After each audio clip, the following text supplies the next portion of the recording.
you see a few games in the bottom of the screen have already started. We're going to pay attention to all of the games going on, you guys, and update you, of course, on results. And we're going to jump into as many games as we can, but we will always follow one game at a time. So now we're going to follow this game until it's finished, and if we have time, we're going to jump into another game, or we're going to wait until the next round. What do you think? Is this going to be a long game? And here we go. It's finally starting. My prediction as well. Yeah, a very rare first move from Magnus Carlsen. He's pushed his G pawn forward just one square, getting ready. Not even the B pawn. It's not even the B pawn, which we saw a lot last season, popularized by Adiban, of course, the Indian Grandmaster. Magnus, he's pushed a pawn. It's the same idea, just on the other side of the board. The white light square bishop is just going to slide across one square to a long diagonal. But this is going to be unexpected for Artemiev. Artemiev actually is a king of rare openings himself, but Magnus rarely employs something like this. Yeah, I'm pretty sure that I've seen Artemiev play this type of opening with the white pieces himself, so... Using his own poison against him, yes. Maybe Magnus Carlsen.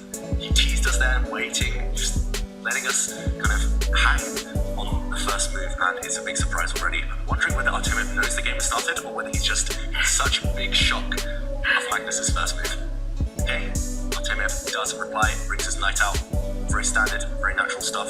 He's keeping his central pawns flexible, and I expect to see Magnus now develop that white light square bishop.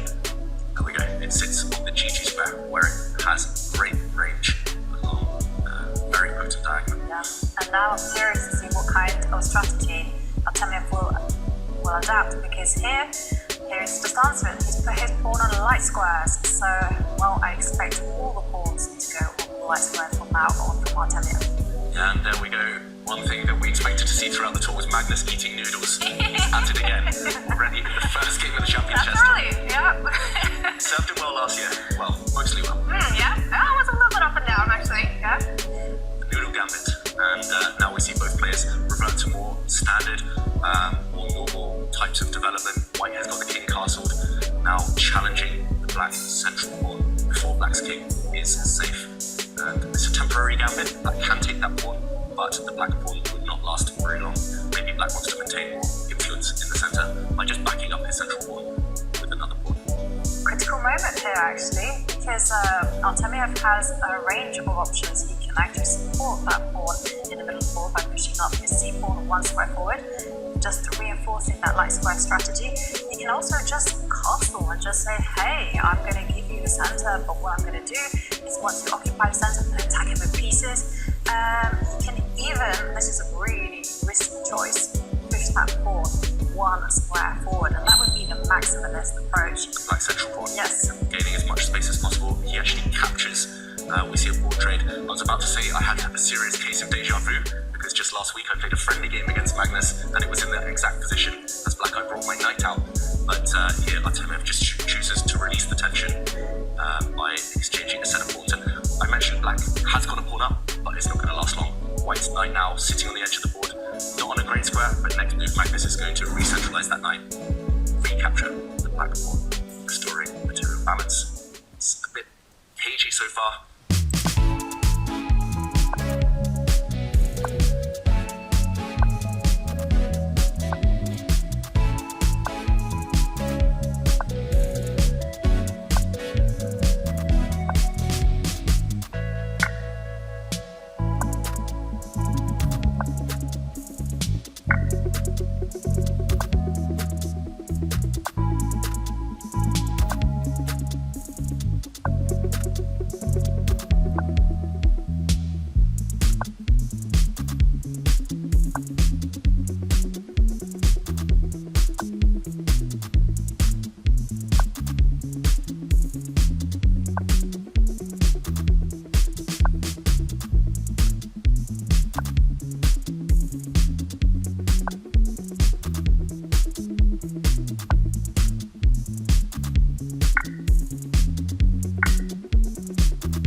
engine, the computer might say 0.0, but this is a difficult position to defend.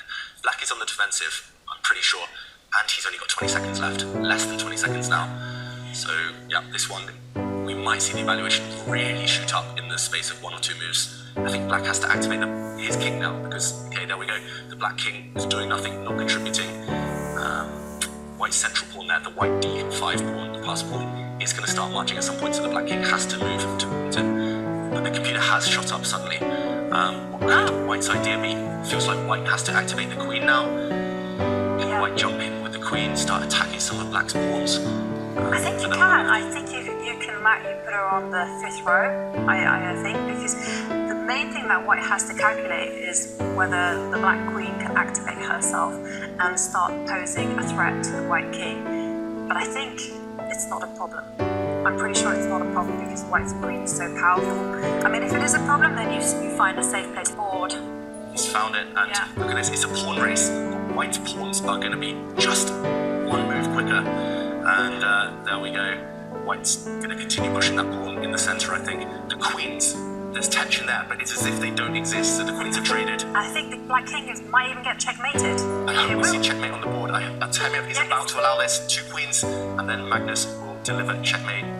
Oh no, he's going to resign, is he, before checkmate? No, allow us a checkmate. Show us the checkmate, Vladislav.